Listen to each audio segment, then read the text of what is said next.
Hello বন্ধুরা, Mrs রয়েস কিচেনে তোমাদের সকলকে স্বাগত জানাই। আজকে তোমাদের কাছে আমি নতুন একটা রেসিপি নিয়ে চলে এসেছি। আমি আজকে বানাচ্ছি খুবই সিম্পল সহজ পদ্ধতিতে মটরশুঁটির পোলাও, যেটাকে তোমরা পিস পোলাও বলতে পারো।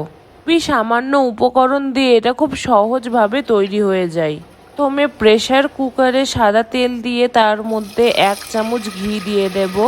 পর তেলে গোটা বড় এলাচ, জিরা, তেজপাতা অ্যাড করে দেব।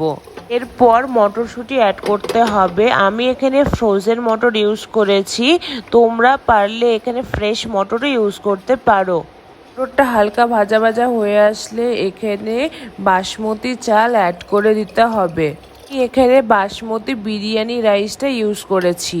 পর ব্যাস একটু ভালো করে নেড়ে তার মধ্যে জল অ্যাড করে দিতে হবে এবং লাস্টে কিছুটা গরম মশলা অ্যাড করে দেব। পর প্রেসার কুকারটাকে বন্ধ করে দেব।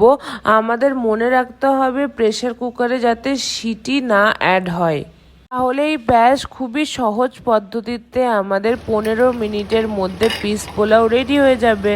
ঠিক আছে বন্ধুরা, আমি চটজলদি রেসিপি নিয়ে তোমাদের কাছে আবার চলে আসব।